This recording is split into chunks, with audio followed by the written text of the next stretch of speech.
नमस्कार, मनी गुरु की इस खास पेशकश में आप सभी का स्वागत है। मैं हूं स्वाति रायना। अप्रैल का महीना कई लोगों के लिए खुशखबरी लेकर आता है। बोनस का टाइम, सैलरी इंक्रीमेंट, सालाना बोनस जब आपके बैंक खाते में आता है तो आप उसका क्या करते हैं? आप काफी सारे प्लान बनाते हैं, लेकिन सारी राशि खर्च करने से बेहतर अगर आप उसमें से कुछ निवेश कर दें तो आपके आने वाले जो लक्ष्य हैं उसको पूरा करने में मदद मिलेगी। तो हम कोशिश करेंगे आपकी मदद करें आपके बोनस के पैसे को सही जगह लगाने की। हमारे साथ इस कोशिश में शामिल हैं हमारे आज के खास मेहमान। सबसे पहले परिचय करा दें, amitkukrija.com के फाउंडर अमित कुकरेजा हमारे साथ है। अमित, बहुत स्वागत करते हैं हम आपका आज के इस शो में। और साथ ही हम जानेंगे आज आपसे दर्शकों के सवालों के जवाब भी। और अगर आप भी हमसे अपना सवाल पूछना चाहते हैं, तरीका बेहद ही आसान है।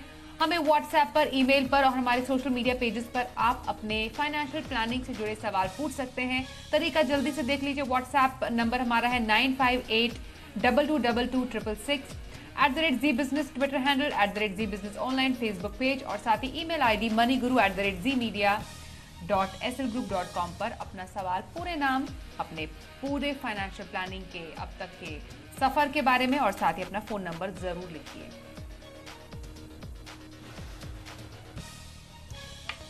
तो बोनस का इस्तेमाल कहां करें? एक मुश्त पैसा जब अप्रैल के अंत में सैलरी के साथ आता है अमित, तो कई लोगों का सवाल होता है मुझे पैसा कहां लगाना चाहिए, क्योंकि कई बार लोगों से फिजूल खर्ची भी हो जाती है, इसलिए वो कोशिश करते हैं कि इसका सही जगह इस्तेमाल करने की। तो ये सही मौका है ये डिस्कस करने का कि बोनस का पैसा कहां लगाने की जरूरत है। इसलिए मैं आपसे स्टेप बाय स्टेप समझना चाहती हूँ। सैलरी इंक्रीमेंट अगर होती है और उसके बाद एक मुश्त पैसा जब आता है, तो इस पैसे का सही इस्तेमाल क्या हो? देखिए, दो पार्ट्स होते हैं। एक होता है लंप सम बोनस जो आपको रिसीव होता है, एक होता है सैलरी इंक्रीमेंट जो आपको हर महीने रिवाइज्ड सैलरी के रूप में मिलता है।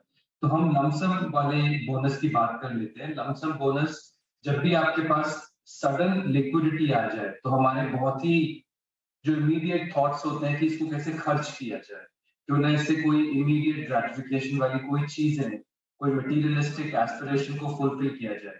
लेकिन अगर आप थोड़ा सा अपने इम्पल्सेस को कंट्रोल करें और आप थोड़ा सा इवैल्यूएट करें कि क्या हमारे पास लोन्स हैं, क्या हमारे पास डेट्स हैं, क्या हमारे पास बोरोइंग्स हैं जो हमने फ्रेंड्स एंड फैमिली से की है कोविड टाइम्स में या किसी और डिफिकल्ट टाइम में, जो हम रिटर्न कर सकते हैं। तो सबसे पहले financial advisory point of view से आप देखें कि क्या आप कोई कर्ज कम कर सकते हैं जिसका ब्याज आपको परेशान कर रहा है, पहला। नंबर 2, अगर आपके पास कोई ऐसा लोन है जो डिप्रिशिएटिंग एसेट पे है या जो एप्रिशिएटिंग एसेट पे नहीं है, जैसे कार लोन हुआ, पर्सनल लोन हुआ, क्रेडिट कार्ड लोन हुआ, ये एक्सपेंसिव लोन्स होते हैं। सबसे पहले आप इन लोन्स को चुकाने में इस पैसे को इस्तेमाल कीजिए। अगर आपके पास ऐसे एक्सपेंसिव लोन्स नहीं है तो नेक्स्ट आप सोचिए कि आपने इमरजेंसी फंड बनाया था और अगर वो बना हुआ है, इंटैक्ट है, तो आप इंश्योरेंस फ्रेमवर्क को कैसे स्ट्रॉन्ग कर सकते हैं उसको रिव्यू कीजिए। लेकिन अगर आपके पास इमरजेंसी फंड नहीं तो बहुत स्ट्रेट आंसर है, लोन पे ऑफ करने के लिए नहीं है और इमरजेंसी फंड नहीं है, तो आप इस पैसे को इमरजेंसी फंड के लिए ईएमआर कर दें और इसको liquid least risk debt fund में डाल दें। और अगर आपके पास कोई लोन नहीं है जिसको चुकाना है, इमरजेंसी फंड भी है, इंश्योरेंस फ्रेमवर्क भी अच्छा है, फिर आप अपने अच्छे से लाइफ गोल को टारगेट कीजिए। या अगर आपका हाउस खरीदने का गोल है या अपग्रेड करने का गोल है या गाड़ी खरीदने का गोल है, तो इस लमसम को आप उस गोल से अटैच कर सकते हैं और उसके हिसाब से इसको स्पेंड कर सकते हैं। और अगर वो भी कोई गोल नहीं है, पैसा फिर भी सरप्लस है, तो फिर मैं बोलूंगा आप जाइए, इस पैसे को बिल्कुल एंजॉय कीजिए, हॉलिडे कीजिए,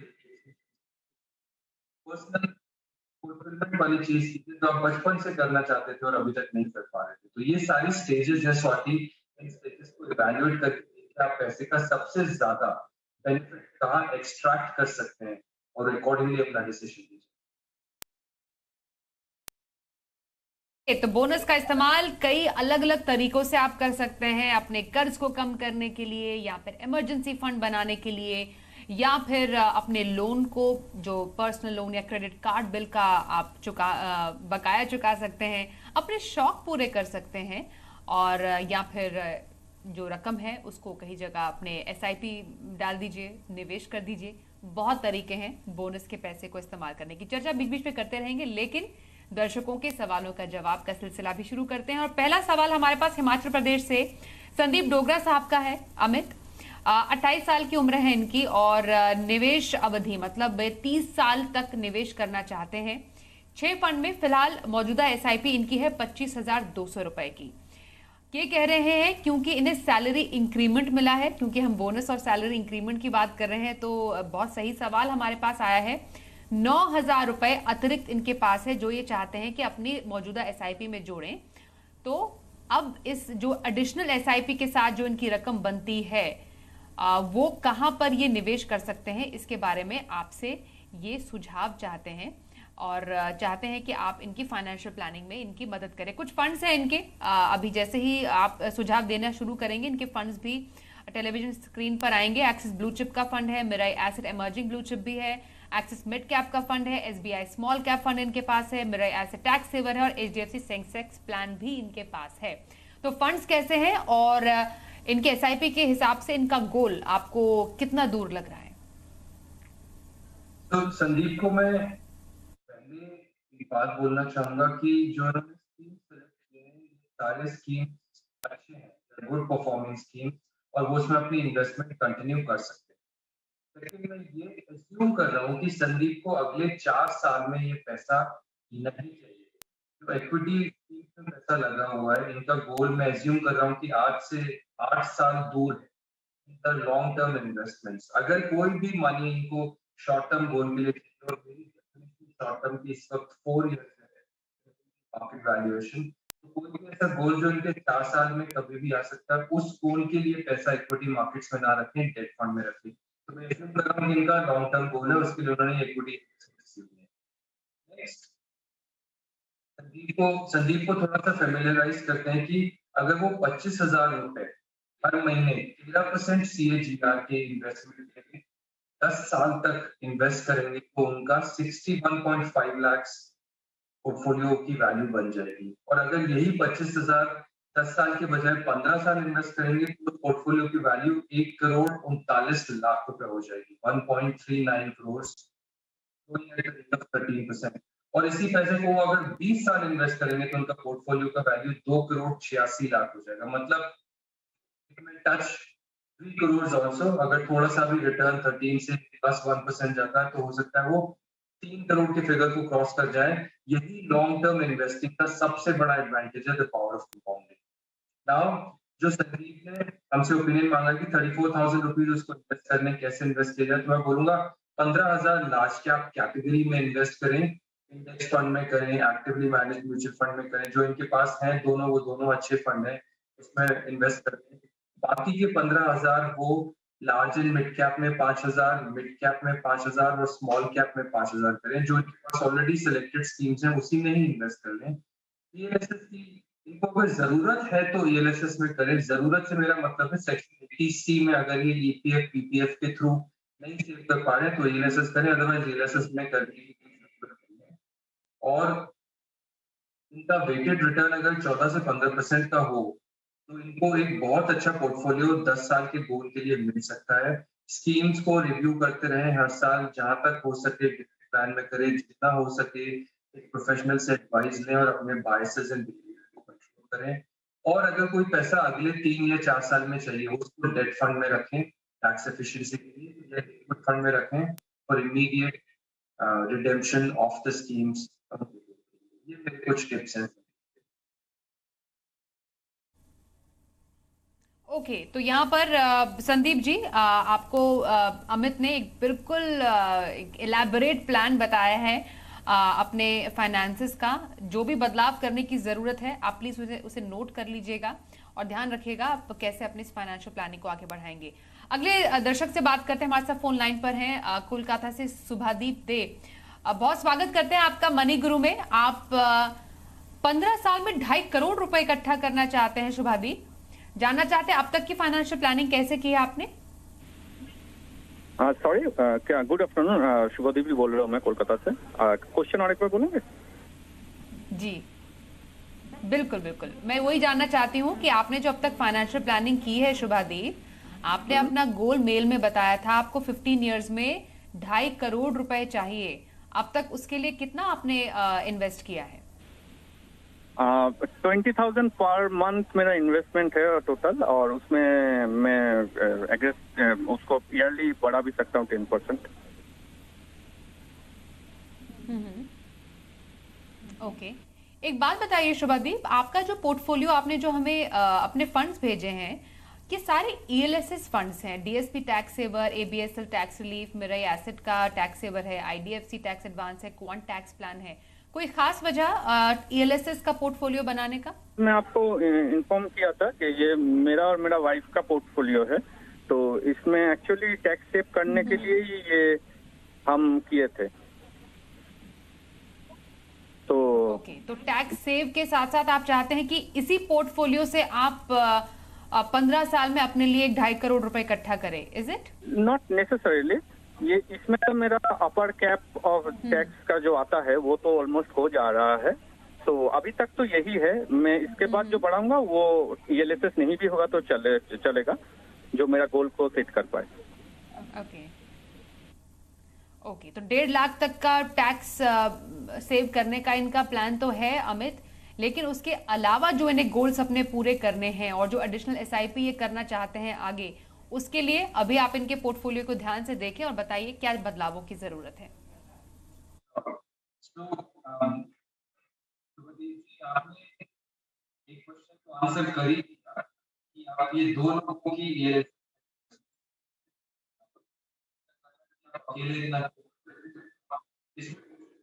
अमित, आपके वॉइस में थोड़ा सा टेक्निकल प्रॉब्लम यहाँ पर आ रहा है, जब तक उसको हम थोड़ा दुरुस्त करेंगे एक छोटा सा ब्रेक हम लेते हैं और ब्रेक के बाद शुभादीप जी के सवाल पर हम राय लेंगे। हमारे साथ अमित कुकरेजा जुड़े हुए हैं। अमित से जानेंगे कि आखिरकार अगर शुभादीप 15 साल में 2.5 करोड़ रुपए इकट्ठा करना चाहते हैं तो वो अपने मौजूदा ईएलएसएस फंड के इस पोर्टफोलियो से क्या वो हासिल कर पाएंगे। मनी गुरु में हम दे रहे हैं आपके सवालों के जवाब। अमित कुकरेजा हमारे साथ है। अमित, शुभादीप ब्रेक से पहले जानना चाह रहे थे कि उनके जो फंड्स हैं, जो मोस्टली सारे ईएलएसएस फंड्स हैं, उनमें वो इन्वेस्ट करें। उनकी वाइफ का भी इन्वेस्टमेंट इसमें है और इन्हें 15 साल में 2.5 करोड़ रुपए चाहिए। अब क्या स्ट्रैटेजी रखें? जी, इनको मैं यही बोलूंगा कि आप ईएलएसएस में कम से कम इन्वेस्ट करें और फंड को एक्यूमुलेट करने के लिए 15 साल में 2.5 करोड़ एक्यूमुलेट करने के लिए 41,000 रुपीज की इन्वेस्टमेंट करें हर महीने। अगर 14% रेट से ये पैसा ग्रो होता है तो उनका ये पैसा काफी अच्छे से बन जाएगा। और लार्ज कैप, मल्टी कैप और मिड कैप कैटेगरीज में इन्वेस्टमेंट करें। जो टॉप रेटेड स्कीम्स हैं, कुछ नाम बता देता हूँ उनके लिए: Axis blue chip, Kotak blue chip, Mirae asset large cap, Parag Parikh flexi cap, SBI focused equity, Axis mid cap and Kotak emerging equity. अगर ये नेम्स हम फ्लैश कर सकते हैं, इनमें इन्वेस्टमेंट्स करेंगे तो इनको अपने गोल अचीव करने में कोई प्रॉब्लम नहीं होगी। 15 इयर्स में 2.5 करोड़ के लिए इनको 41,000 पर मंथ इन्वेस्ट करना है। ओके, तो शुभादीप आप हमें देख रहे होंगे तो आपको बताएं, कुछ फंड्स आपके लिए बताए हैं अपार्ट फ्रॉम दीज फंड जिसमें आप इन्वेस्ट कर रहे हैं। अमित ने Axis blue chip fund, Kotak blue chip fund, ये फंड आपको दिखा रहे हैं। Mirae asset large cap fund, Parag Parikh flexi cap, SBI focused, Axis mid cap और कोटक इमर्जिंग इक्विटी फंड। इन फंड्स में आप निवेश कर सकते हैं और अपने मौजूदा इन्वेस्टमेंट के साथ आप डेफिनेटली 15 साल में 2.5 करोड़ की राशि इकट्ठा कर पाएंगे। लेकिन हाँ, आपको अपने निवेश को बढ़ाने की जरूरत है। जो अभी मौजूदा निवेश है उसे डबल आपको करना है। 41,000 की एसआईपी करनी है आपको। आगे बढ़ते हैं, एक और कॉलर हमारे साथ शो में शामिल हो चुके हैं, तेलंगाना से रामू मुदम साहब। रामू जी, बहुत स्वागत करते हैं शो में। बताएंगे क्या जानना चाहते हैं आप हमारे एक्सपर्ट से आज? मैडम, ये 15 साल में मेरे 1 करोड़ के लिए मैं अभी शिफ्ट कर रहा हूँ जी। मेरा उम्र है 38 इयर्स। मेरे एक कैनरा रोबक ब्लू चिप में है 5,000 इन्वेस्ट कर रहा हूँ सिप के जरिए। और एक्सिस मिड कैप में मैं 5,000 शिप कर रहा हूँ। और आदित्य बिरला सन लाइफ में 2,000 इन्वेस्ट कर रहा हूँ। और एक हाइब्रिड फंड भी इनका इन्वेस्ट कर रहा हूँ मैडम। और मेरे बीडी के नाम से एक 25,000 इन्वेस्ट कर रहा हूँ जी, डायरेक्ट प्लान अभी। ठीक है। तो ये पैसा आपको बच्चे की पढ़ाई के लिए चाहिए और अपनी रिटायरमेंट प्लानिंग आप करें। बेटी आपकी या बेटा? बेटी मैडम, वो 3 साल का है अभी। अब मैं मेरा रिटायरमेंट के लिए भी। तो और आपका कुछ इन्वेस्टमेंट्स? ओके। तो रामू जी की कुछ इन्वेस्टमेंट्स, कुछ फंड्स इन्होंने इनफैक्ट मेल में नहीं दिए थे हमें अमित, लेकिन उन्होंने अपने कुछ फंड्स बताए हैं। इसके अलावा इनका पीपीएफ, पीएलआई, एनपीएस में भी निवेश है और इनकी जो बेटी है उसके लिए निवेश करना चाहते हैं, प्लस इनका रिटायरमेंट है। थोड़ा प्लान बताइए कैसे बढ़ सकते हैं आगे। देखिए, इनके लिए बहुत सिंपल है। अगर इनकी गर्ल चाइल्ड है तो सुकन्या समृद्धि स्कीम में ये जरूर इन्वेस्ट करें, पीपीएफ में इन्वेस्ट करें अपने और अपने वाइफ के नाम पे। अगर मैं ये अज्यूम कर रहा हूँ कि इनकी वाइफ एक प्रोफेशनल है, वर्किंग प्रोफेशनल है, तो वो उनके नाम पे भी इन्वेस्टमेंट कर सकते हैं। थोड़ा सा फिक्स्ड इनकम एलोकेशन जरूरी होता है चाइल्ड एजुकेशन के लिए। बाकी जो इन्होंने स्कीम्स बताए, वो स्कीम्स इन्होंने सभी अच्छी परफॉर्मिंग स्कीम्स बताई हैं जिसमें वो इन्वेस्टमेंट्स कर रहे हैं। बस उनको करते रहे, क्योंकि इन्होंने हमें फाइनेंशियल गोल का अमाउंट नहीं मेंशन किया है, इसलिए मैं उनको एग्जैक्टली मंथली इन्वेस्टमेंट का फिगर नहीं दे सकता। लेकिन इनके स्कीम्स अच्छे हैं। हाईलाइट उनके लिए यही है कि सुकन्या समृद्धि स्कीम में ये पैसा जरूर लगाएं, वो इम्पोर्टेंट है। और बाकी पीपीएफ, ईपीएफ अपना एम्प्लॉय प्रोविडेंट फंड करते रहें, जो उनके रिटायरमेंट पर्पस को बिल्ड करने में, एक्यूमुलेट करने में हेल्प करेगा। Rest of the mutual funds are good. Okay. तो रामू जी कुछ आपके लिए स्ट्रैटेजी दी है अमित ने, उसको ध्यान में रखते हुए अपने फाइनेंशियल प्लानिंग को आप आगे बढ़ाएं। अगला सवाल हमारे पास ईमेल पर आया है भुज गुजरात से रोनकबेन श्री कुमार पटेल का। ये 35 साल की एक गवर्नमेंट सर्वेंट है जितना इन्होंने हमें बताया था। निवेश इनका 21,000 रुपए, 500 रुपए प्रति महीना है। रिटायरमेंट के लिए एट द एज ऑफ 60 इन्हें 5 करोड़ रुपए चाहिए और एसआईपी में हर साल 500 की बढ़ोतरी भी कर सकती है इन्होंने बताया। बेसिकली 2045 तक इनका 5 करोड़ रुपए का लक्ष्य है जिसपे सुझाव चाहती है। कुछ फंड्स इनके पास है अमित, आपके पास भी इनके फंड्स की जानकारी होगी। फंड्स काफी सारे हैं इनके, जैसे जैसे आप राय देंगे वो फंड्स भी टेलीविजन सेट्स पर आ जाएंगे। क्या ये फंड सही है इनके और या कुछ बदलाव करने की जरूरत है एग्जिस्टिंग एसआईपीज में जो अभी कर रही है ये? सबसे पहले तो मैं रौनक बैंक के लिए बोलूंगा कि इन्होंने काफी अच्छी इन्वेस्टमेंट्स की हुई हैं और इनका जो क्लैरिटी ऑफ गोल है वो वर्थ अप्रिसिएशन है। सो 35 की एज में अगर ये 5 करोड़ का कॉर्पस बनाना चाहते हैं, द गुड न्यूज इज कि वो पॉसिबल है, वो कर सकते हैं। तो पहले तो मैं इनकी स्कीम्स पे ओपिनियन दे देता हूँ। जो भी इनकी स्कीम्स हैं उसमें से सिर्फ मैं 3 स्कीम में इनको स्टॉप करने के लिए बोलूंगा, बाकी सब कंटिन्यू करते रहें। जो अमाउंट्स मैंने लिखे हैं वो अगर आप फ्लैश कर देंगे तो उनके लिए अच्छा रहेगा। जो स्कीम्स इनको बंद करनी है वो है PGM India small cap, Mirae asset focused fund regular और कोटक इक्विटी हाइब्रिड फंड। इनमें इन्वेस्टमेंट्स बंद कर दें। बाकी जो इनकी स्कीम्स हैं उसमें कंटिन्यू करते रहें। इनका 21,500 का टोटल करंट एसआईपी है, लेकिन मैं इनको थोड़े हाइलाइट्स बता दूं। इनको 22 साल में अगर 5 करोड़ एक्यूमुलेट करने हैं तो इनको 28,500 रुपए की एसआईपी चाहिए, जो 14% के ग्रोथ रेट से इनको इनके मंजिल तक पहुंचा देगी।